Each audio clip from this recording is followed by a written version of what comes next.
Om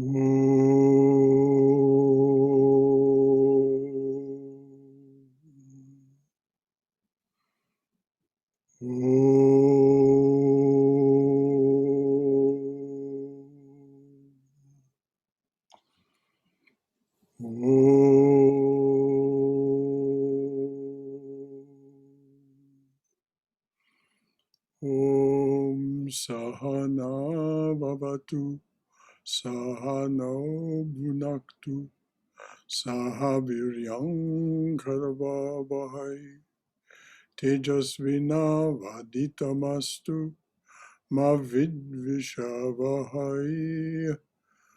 Om Shanti Shanti Shanti.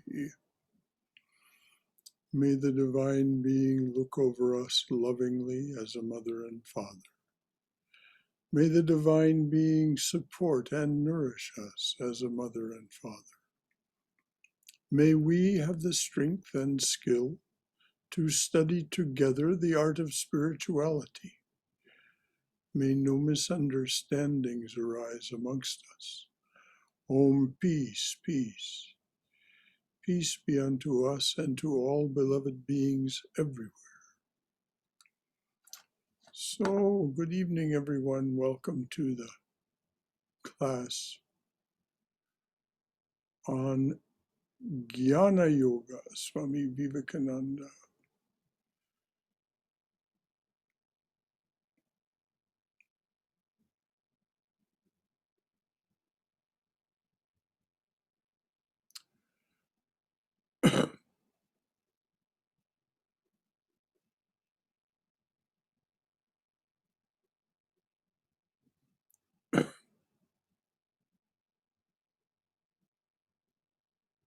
The least amount of material prosperity that we enjoy is causing the same amount of misery elsewhere. This is the law. Does everyone understand what it is that he's talking about here? There is a finite amount of prosperity. There is a finite amount of energy. So any abundance in one place results in a paucity, a lack in another place. That's what he means about this is the law. So the least amount of material prosperity that we enjoy is causing the same amount of misery elsewhere. This is the law. The young perhaps do not see it clearly, but those who have lived long enough and those who have struggled enough will understand it. And this is Maya.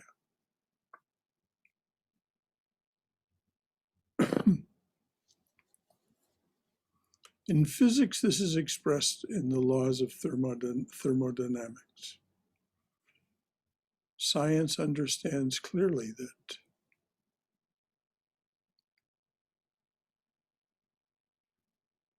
but does the Swami mean to make us feel guilty about our prosperity? No, that's not his point.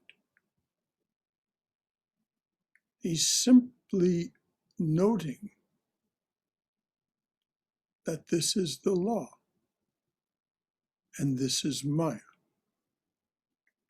Now we may, in our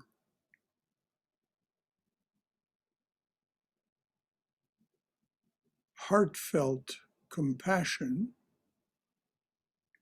and in understanding, as he says, this,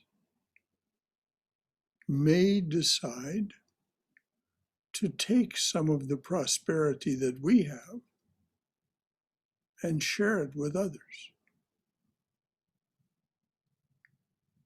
So, in some small sense, balancing this equation.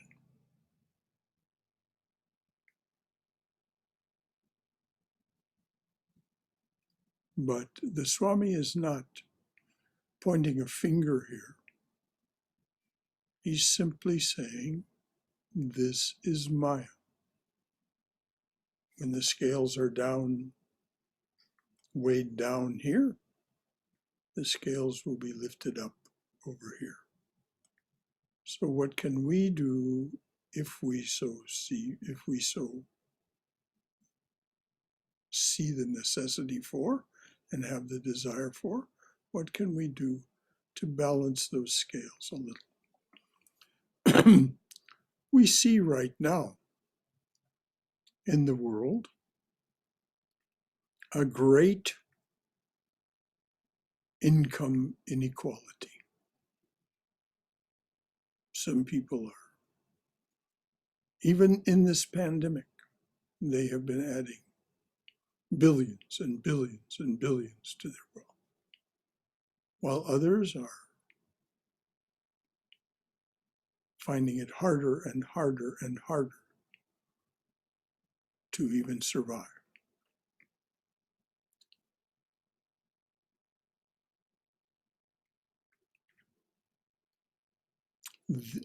So the Swami says in his talk, these things are going on day and night, and to find a solution to this problem is impossible. Why should it be so? It is impossible to answer this because it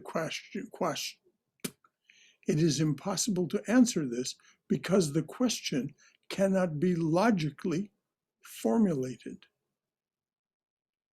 There is neither how nor why, in fact. We only know that it is, and that we cannot help it. Even to grasp it, to draw an exact image of it in our own mind, is beyond our power. How can we then solve it? How can we solve it then?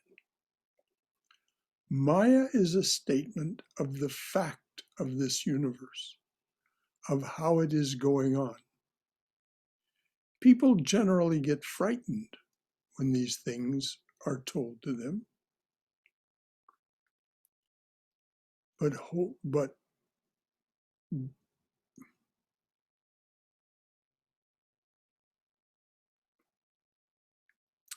But bold we must be.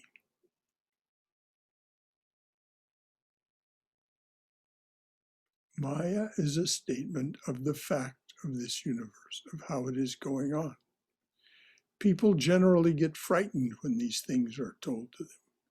But bold we must be. Hiding facts is not the way to find a remedy. As you all know, a hare hunted by dogs puts his head down and thinks it is safe. So, when we run into optimism, we do just like the hare. So when we run into optimism, we do just like the hare. But that is no remedy. There are no objections against this, but you may remark that they are generally from people who possess many of the good things of life.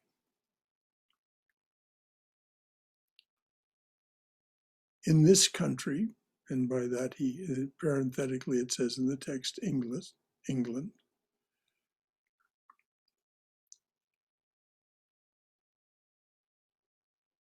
this business about optimism. He said there are no objections against this, but you remark that they are generally from people who possess many of the good things of life. In this country, England, it is very difficult to become a pessimist. Everyone tells me how wonderfully the world is going on, how progressive. But what he himself is his own world. And this is, if you remember, way back in this talk, the Swami pointed out that each of us is our own world, is our own universe. unique. And if you want to get a modern scientific explanation of this, you can look a little further into Jill Bolte Taylor beyond her book, My Stroke of Insight. She talks extensively about how neurologically, she's a neuroanatomist, how neurologically we cannot possibly be the same. We cannot possibly live in the same world. We share many things, but we do not live in the same world. Each of us has our own. So this is what the Swami, everyone tells me how wonderfully the world is going on, how progressive.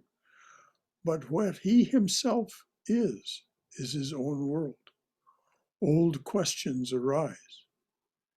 Christianity must be the only true religion of the world because Christian nations are prosperous. But that assertion contradicts itself because the prosperity of the Christian nation depends on the misfortune of the non-Christian nations. There must be some to prey on. There must be some to prey on. Suppose the whole world were to become Christian. Then the Christian nations would become poor because there would be no non-Christian nations for them to prey upon. This argument kills itself. Animals are living upon plants, men upon animals, and worst of all, upon one another, the strong upon the weak. This is going on everywhere. And this is Maya.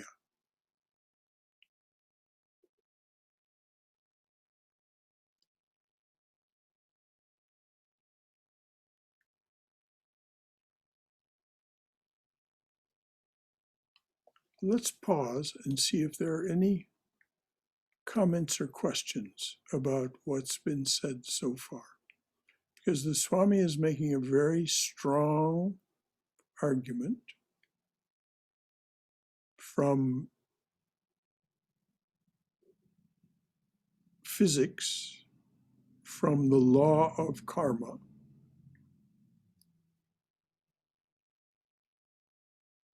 about the nature of the world, for that matter, the universe. And so before we go on to what he says, and this is Maya, what solution do you find for this? Anything that anyone would like to ask or comment on? If you've seen Cosmos by Carl Sagan, he says a very similar thing to us all being our own universes. Yes, well, anyone who looks at this analytically, as a scientist will naturally do, will see that we are, each of us is unique. And in our uniqueness, we project from our experiences, from our mental impressions, from our DNA, if you will, a world of our own. So yes, Carl Sagan was a scientist, and of course he would recognize this fact. Anything else from anyone? Thank you, Aaron. Brother Shankara, I just heard yesterday 1 in 6 people in the United States are lack of food. They're suffering for just basic needs, and that was so stunning to me. And yes, it was remarked on. It was remarked on in the New York Times today that the military families are having to go to food banks, Exactly. and you know, It's so sad. people who are serving our nation selflessly. Yes. Yes, there's much that needs to be done.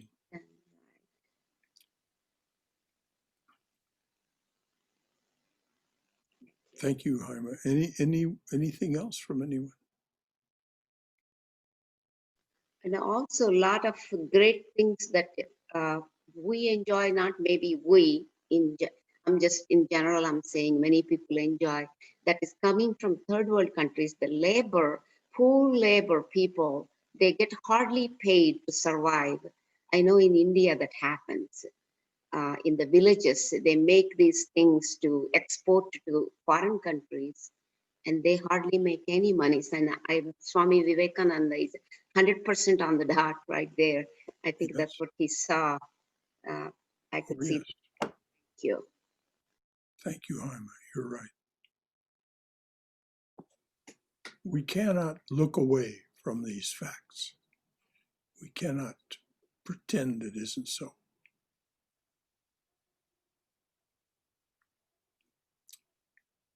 Anything else? Well, Okay. I Yes, would like, Robert. yes. This world is in balance. It cannot get out of balance. Everything that happens is supposed to happen. Well, that's what you're right. This world is on purpose. If we believe in karma yoga and go back and look at that, Yes. everyone is in their proper place. They're Yes. in the place that their karma has put them. And this is Maya, the Swami says. This is Maya. Yes. But it doesn't mean, And mean. could I finish? Okay. Oh boy, I lost it.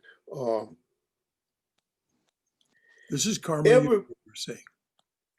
Everyone has exactly what it is that their karma has created for them.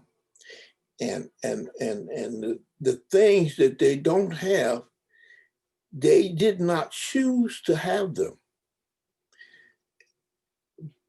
We choose everything that we have, everything that we don't have. We choose it. It's not chosen for us.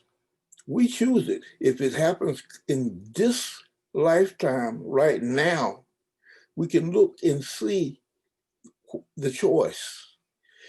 And sometimes it comes from the karma, from past lives that maybe we don't see it. And we look and we say, oh, this is so terrible. It's not. It's exactly what's supposed to happen.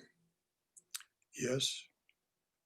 And as Swami Prabhavananda said, as a result of what you just remarked on, Robert, Swami Prabhavananda said, everyone has a right to their pain and suffering. Yes. Do not try to remove it. But Right. then he finishes the statement with saying, comfort and sustain. So the awakened heart will recognize just what you said and yet wish to share in comforting and sustaining. Yes. Very well put, Robert. Brother Shankara. Yes, dear. So I'm thinking that aren't there like three divisions or three types of karma? One is the total bank account that we've collected through lifetimes. Then one is of course what we withdraw out of it for this lifetime. Mm-hmm. And the third is what we put into it by our actions during this embodiment. And perhaps that's where we can influence or make a change by doing karma yoga. Well, this is what Swami Vivekananda insists on, that if you want things to change, change yourself. Change yourself. And that will automatically change things around you. And just exactly what you said, the karma that we're putting into it now will be the cause of the effects later on. So you're absolutely right.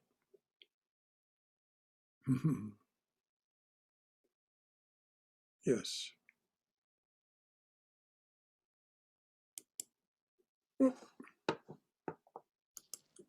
I was thinking about the Christian nations Mm-hmm. and why this is the case.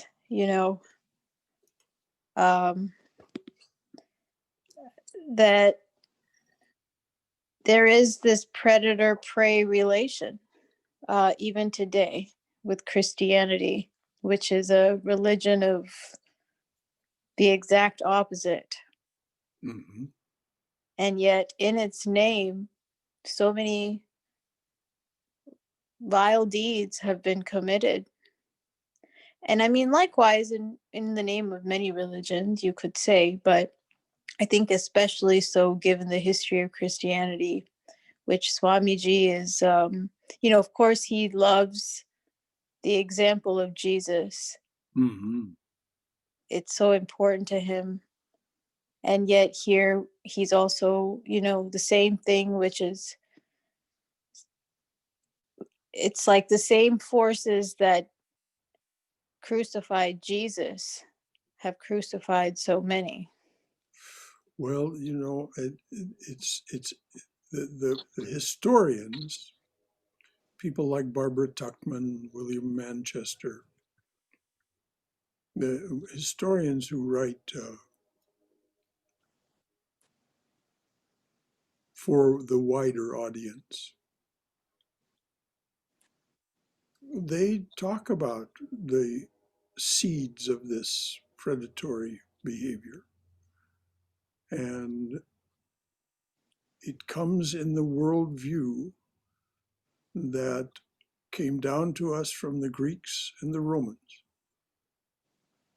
Combine that with the DNA and the karma, if you will, of the Teutonic and Nordic peoples that became the Caucasian races.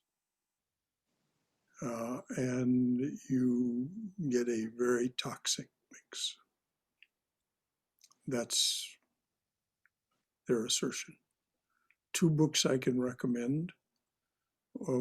One by Barbara Tuchman, A Distant Mirror, which is about the 14th century. Mm.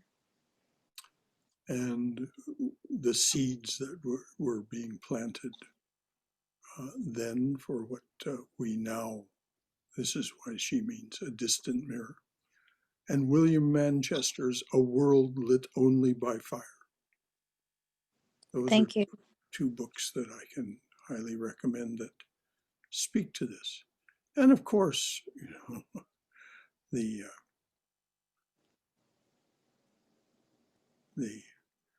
books about the history of Europe are many. Yes, I was thinking of the Crusades, actually. Oh, And, since I start working in the early modern period, it's like you see how there is that rift, like even in Shakespeare, for example. mm-hmm. You see in Othello, you see it in, you see the rift between Islam, which is formed later, Mm-hmm. though is drawing on the Old Testament, just like Judaism and Mm-hmm. Christianity. and Christianity. And so It's very strange that these religions, all of which originate in the East, and then later migrate to the West. I think of, St. Francis, or even the earlier iterations of Christianity, like in the 600 and 800, first millennium. Like, you see so much confluence of Buddhism, Hinduism, and Christianity at the time. Mm-hmm. And, or for, like the story of Joseph and Jehoshaphat, sorry, Barlam and Jehoshaphat. I believe that's the story. And it takes us to India and back to Persia, and then it travels to Europe with the medieval church. Mm-hmm. Well, all of this is very fascinating and is worthy of our study. But let's go on with Swamiji. What solution do we find with this? We hear every day many explanations and are told that in the long run, all will be good. Taking it for granted that this is possible, why should there be this diabolical way of doing good? Why cannot good be done through good instead of through these diabolical methods? Now, diabolical means demonic, devilish. The descendants of the human beings of today will be happy. But why must there be all the suffering now? There is no solution. This is Maya. Again, we often hear that it is one of the features of evolution that it eliminates evil, and that this evil being continually eliminated from the world, at last only good will remain. That is very nice to hear, and it panders to the vanity of those who have enough of this world's goods, who have not had a hard struggle to face every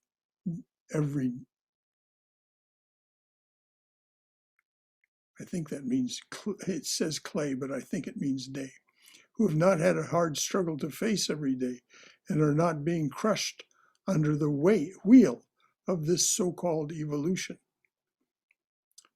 It is very good and comforting indeed to such fortunate ones. The common herd may suffer, but they do not care. Let them die. They are of no consequence. Very good.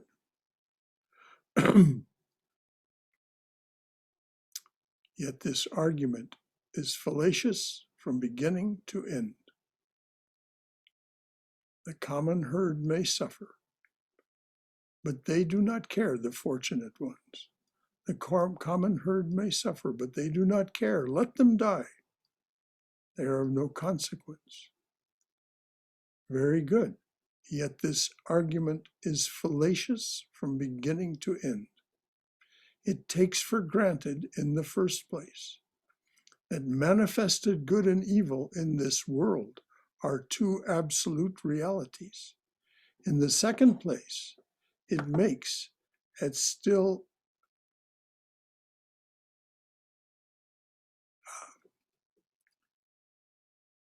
it takes for granted in the first place that manifested good and evil in this world are two absolute realities. In the second place, it makes a still worse assumption that the amount of good is in an increasing quantity and the amount of evil is a decreasing quantity. So if evil is being eliminated in this way by what they call evolution, There will come a time when all this evil will be eliminated and what remains will be all good. Very easy to say, but can it be proved that evil is a lessening quantity? Take, for instance, the man who lives in a forest, who does not know how to cultivate the mind, cannot read a book, has not heard of such a thing as writing. If he is severely wounded, he is soon all right again. When we die, we will get us. If he is severely wounded, he is soon all right again. While we die, if we get a scratch. Now, Swamiji is not talking theoretically here. He has seen such things. And of course, it's one of the marvels of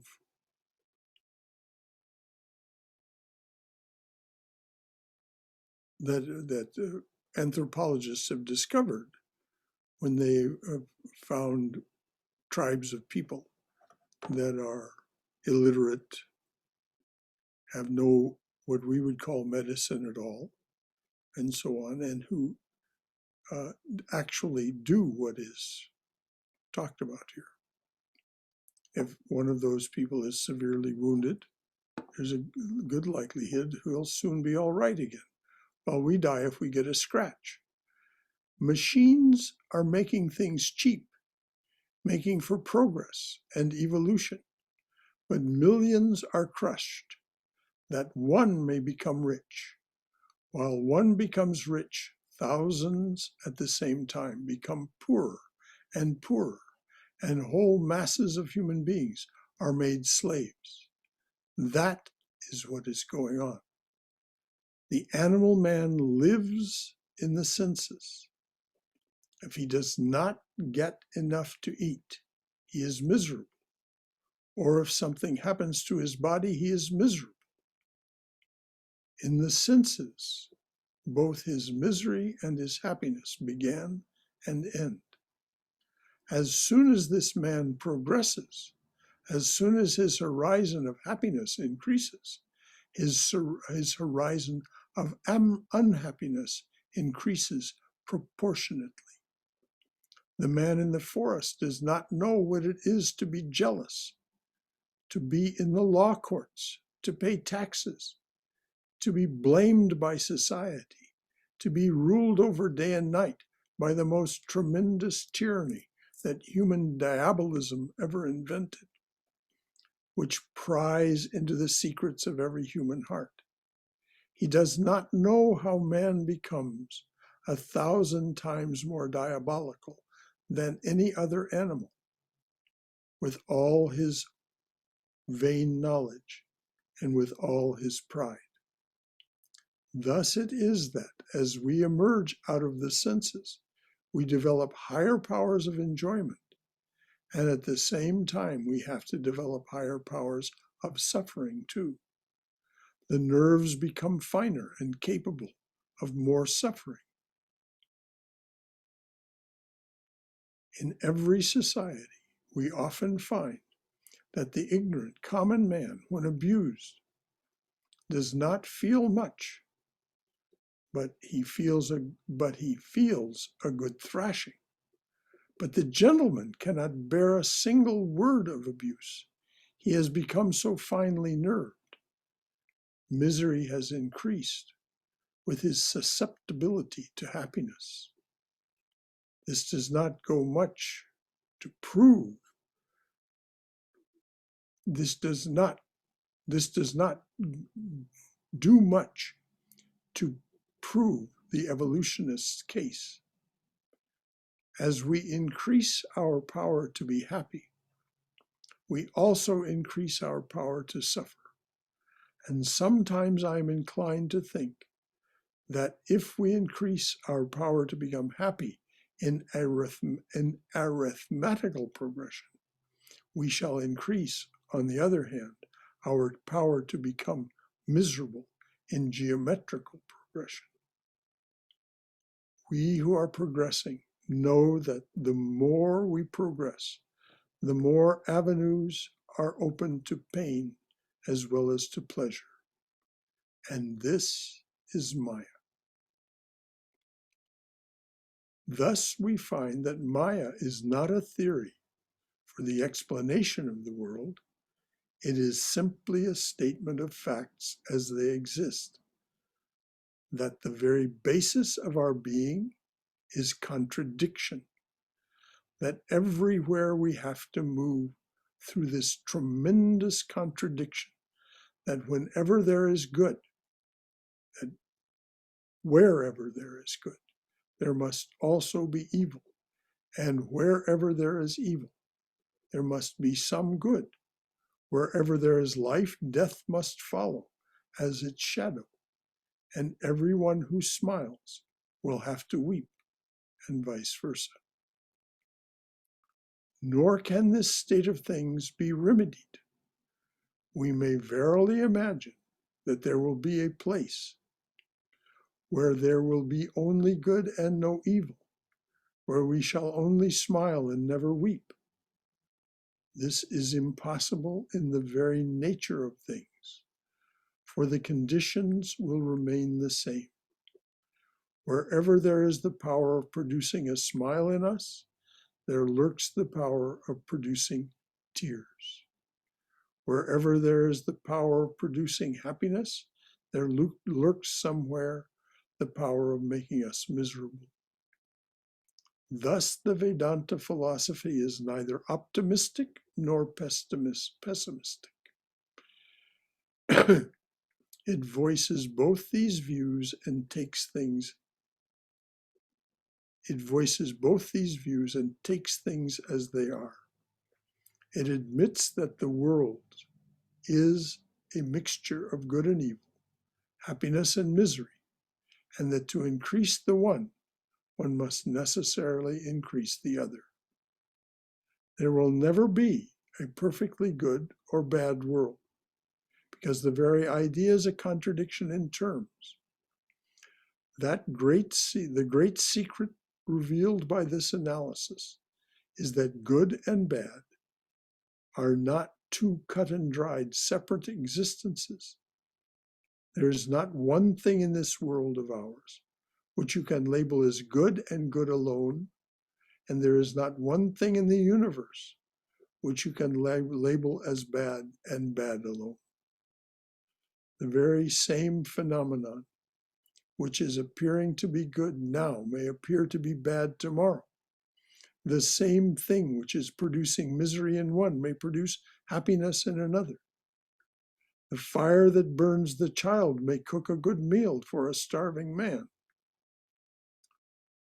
The same nerves that carry sensations of misery carry also the sensations of happiness. The only way to stop evil, therefore, is to stop good elsewhere. There is no other way. To stop death, we shall have to stop life also. Life without death and happiness without misery are contradictions, and neither can be found alone, because each of them is but a different manifestation of the same thing. What I thought to be good yesterday, I do not think to be good now. When I look back upon my life and see what were my ideals at different times, I find this to be so. At one time, my ideal was to drive a strong pair of horses. At another time, I thought if I could make a certain kind of sweetmeat, I should be perfectly happy. Later, I imagined that I should be entirely satisfied if I had a wife and children and plenty of money.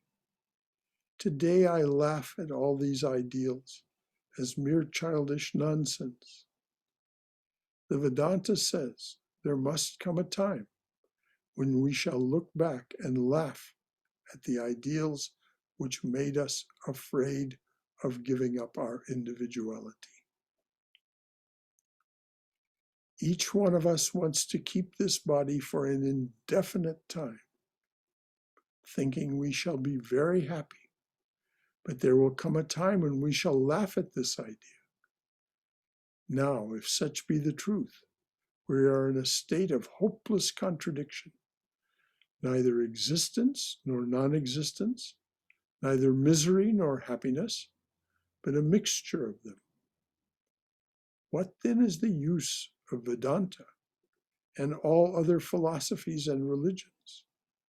And above all, what is the use of doing good work? This is the question that comes to the mind.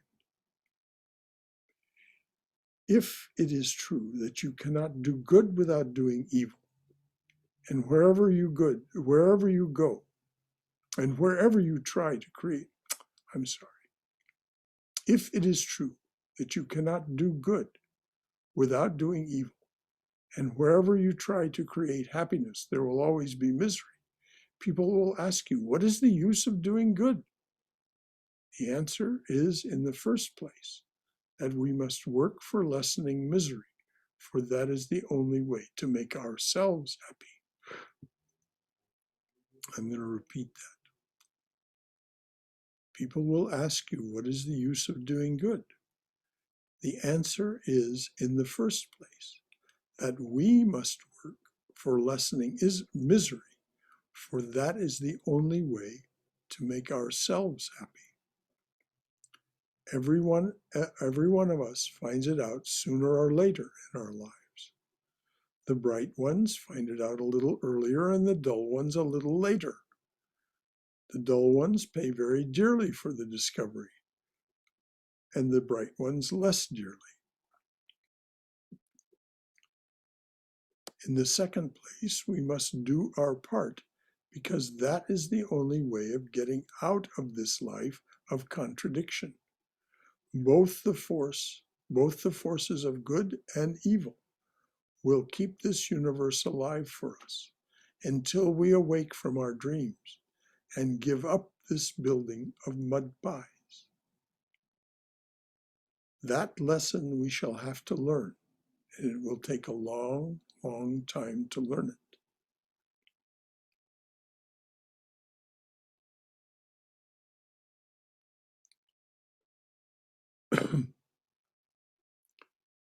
The Swami's about to make a turn here, so I think that might be a good place for us to stop. It's 8:45. There's time for some conversation. Anything at all from anyone about what the Swami is saying about, he says there's no solution. We're not going to change the universe. And when he talks about making any change at all, it's to ourselves. By doing good, by trying to lessen misery. So, anything from anyone? I think Brother Shankara Swami is coming to the, before he gets us into the conclusion that we have to know ourselves first to lessen the misery inside out rather than externally finding pleasures. We have to find the internal self, knowing the self. That's where he's leading us to all the slowly, he's leading, lessening the misery to knowing self. That's what I'm thinking. And that makes sense. Every word he said makes really great sense in this whole. Yes, he spoke these words in 1895. Yes. They all ring true in 2020. Very much. Every word makes so much sense. Thank you so much. Thank you, Jaime. I agree with what Jaime just said. Yeah. And it's very important to know yourself, because that road leads to. But there's a source. If we would recognize that we are constantly judging everything that happens, if we could realize and recognize that we are doing that, and stop doing that, then we could go to where Jaime was just saying, to know the self and start to understand, because we are deciding what's good and we're deciding what's bad. Mm-hmm. And we're too ignorant to do that. We do not have the experience, the wisdom, the knowledge that the Creator has. Yes. And the Creator is doing this. And we're judging him. We said, no, you shouldn't be doing that. We should do this. If we would stop doing that and just look at what is happening and be patient enough to see the result of what has happened, then we'll start to recognize that this thing that we thought was so bad was really not bad at all, because it caused things to evolve in a way that turned out beneficial for all. And I'm going to stop right there. Okay. I think what the Swami is also saying is that if you have plenty to eat and you know that there are people who don't have enough to eat, that it will make a difference for you if you help them have enough to eat. He's saying that the only way for you to be happy, and we all want to be happy, it's not judging the rightness or wrongness of the Creator's plan or anything of the kind. I have plenty to eat. This person doesn't have enough to eat. So this is why we have something here at the center each year called Holy Mother's Helping Hands, where we arrange contributions through the Atlanta Community Food Bank to, and it'll all the information about this will be in tomorrow's newsletter, about how to make contributions if you wish. You don't have to go out and find someone and feed them. You could, but if you wish to make a difference in that way, just in that simple way, you'll be able to make a contribution through the Atlanta Community Food Bank to help feed people who are hungry. And we're also collecting warm clothing. The first donations began to come in yesterday, collecting warm clothing and bedding for those who are less fortunate, and those are distributed through a local church here that has a very successful and well-known to the homeless program of distributing clothing, warm bedding, and so on. All of that can make a difference to us, as well as to the people that are the recipients. So there doesn't have to be any judgment, just simply a recognition.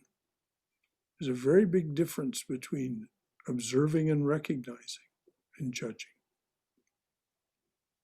And our observation and recognition of the reality that surrounds us allows us to do things that alleviate misery a little. And thereby we are happier. Thank you, Reverend. You're Brother absolutely right. Yes, Swam. Sorry, I didn't mean to interrupt. No, it's quite all right. So, where Swamiji says here that the answer is, in the first place, that we must work for lessening misery, for that is the only way to make ourselves happy.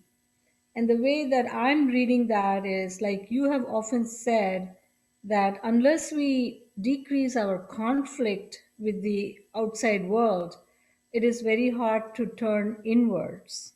And Yes. when we misery around and if we don't do something, it just creates that conflict and we cannot find that peace or the reduce the vrittis to turn inwards. So in a way, by helping others, we are actually helping that journey towards inside. Precisely, Swayam. You have hit it exactly on the head. That is exactly it. It's that if we continue to have an I, me, mine attitude toward the world, an adversarial, a predator's attitude toward the world, then there's no hope whatsoever of real spiritual progress. As Swami Yatishwarananda said to Swami Yogeshananda, he was Swami Yogeshananda's spiritual teacher, Yatishwarananda was. He said, for every one step forward spiritually, you must take 2 steps forward morally and ethically. And he was pointing directly at the yamas and niyamas, the restraints and observances as outlined by Patanjali. So very well said, Swayam. We must change that attitude of I am at odds with the world to I am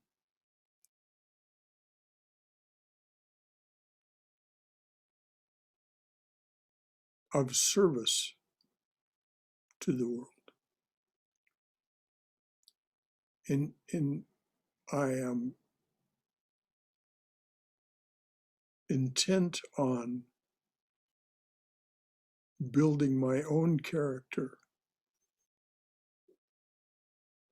not in judging other people's character, but building my own character as one who is selfless.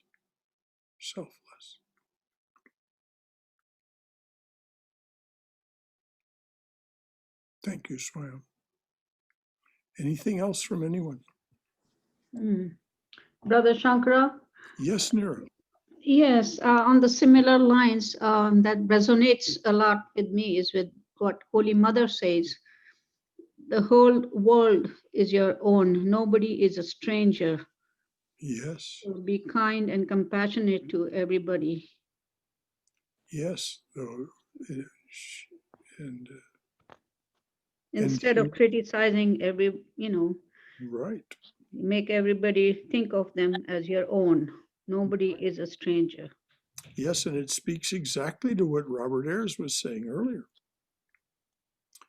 As long as we're judging others and criticizing them, or judging the world and criticizing it, rather than recognizing, as Holy Mother said, the whole world is your own, my child. No one is a stranger.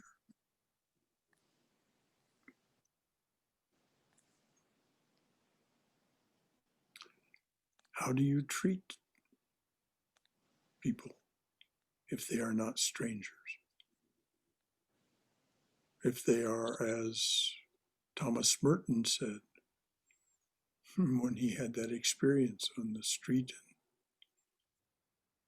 Kentucky, Louisville, Kentucky. He said, I love all these people. No one is a stranger to me.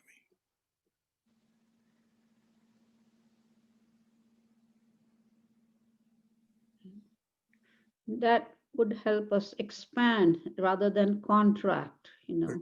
Precisely. And what did Vivekananda say? Expansion is life, contraction is Yes, death. exactly.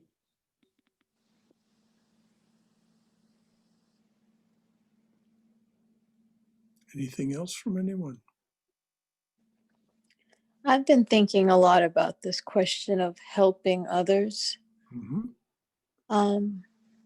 You know, it's very interesting how it can go both ways, in the sense that on the one hand, we can feel like we're doing good, and that, you know, the sense of the do-gooder, who sort of is attached Mm-hmm. plainly to the act of doing. Mm-hmm. And so even that can become a kind of addiction, I've noticed, Mm-hmm. you know, in others, in myself, but also, you know, I thought of something Swamiji said, which was that he said, in Karma Yoga, he says, so drive out of your mind the idea that you have to do something for the world. The world does not require any help from you. It is sheer nonsense on the part of any man to think that he is born to help the world. It is simply pride. It is selfishness for insinuating itself in the form of virtue. When you have trained your mind to realize this idea of the world's non-dependence on you or anybody, then he basically says, you know, you can do, you know, service. Um, but that's the hard thing for, I think, us to really You're, understand. you're Mhm. so right, Divya. You're so right. The idea, he says, is, he said, take out of your mind the idea of helping. Serve. Serve what? Serve Jiva as Shiva. Serve the divine being in everyone. And so who are you helping if you do that? Because the divine being doesn't, as you just read, as just said, they don't need your help. Yep. But you need your own help. You need you need to raise yourself up. And it is a mysterious thing. It is not easy to understand. That's why over and over the great ones tell us, get your understanding by doing. Follow the instructions, and then you will understand. It's a rule, not a written rule, but it's an unspoken rule in the Ramakrishna order with the monastics. When you're told to do something, don't argue with me about it ahead of time. Do as you're told, and then after you've done it, then talk to me about it. Because you may understand after you've done it what you were being asked to do and why you were being asked to do it. And that ultimately you are not the doer, even when you're doing good, quote. Right. Well, of course, that's our fundamental misunderstanding. Yeah. But it is very deep in us, this idea that I'm doing this. But I really liked your laughter there, Divya. That showed such a sweet self-recognition and recognition of the truth of that. Speaking of sweet things, can you see up on the shelf above the image of Mother in the form of a mandala? Can you see the painting that you sent framed? Oh my goodness. Wait, 1 minute. I can't quite see, but that's so wonderful that you framed it. Oh yes, immediately. No sooner than the envelope was opened than we began to look for the proper frame. And, Thank you, Brother Shankara. well, thank you, dear. It was such a lovely gift. And so,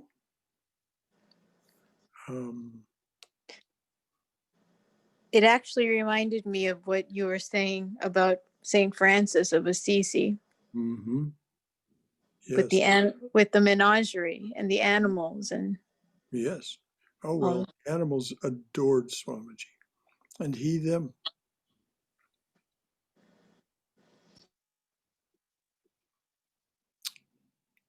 So anything else, dears?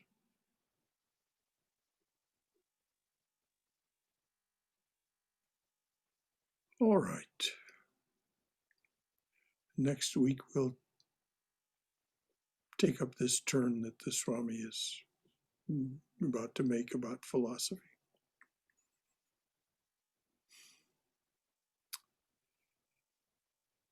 Let there be peace in outer space. Let there be peace in the sky, on the earth, and in the waters. Let there be peace in the herbs, the plants, and the trees. May the gods be peaceful.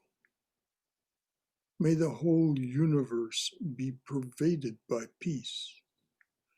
Let this infinite, universal peace prevail throughout my being. Om Shanti, Shanti, Shanti. Peace, peace, peace be unto us and to all beings everywhere. Om. Om. Om.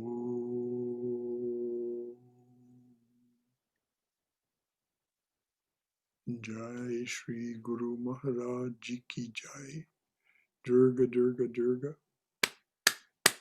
May you go forward in Mother's loving and protective embrace. May you be safe. May you be healthy. May you be cheerful. May you have peace of mind. So until those of you who wish to join us on Saturday morning, that'll be our next opportunity to be together. Saturday morning for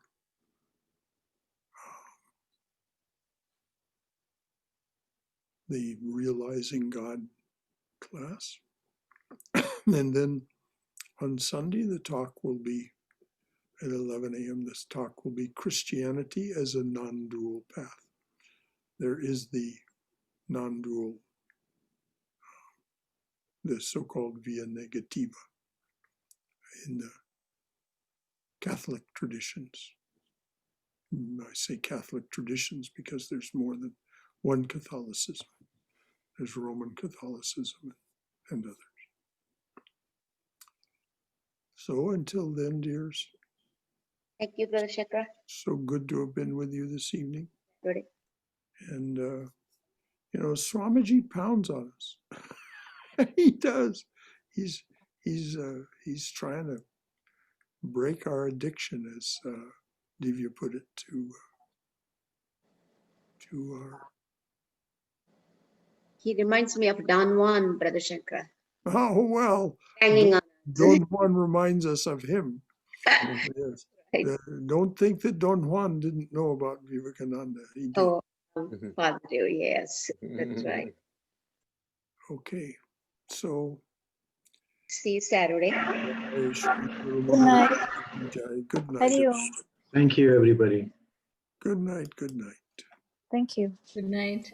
This is our Good life, night. you know, this is our life.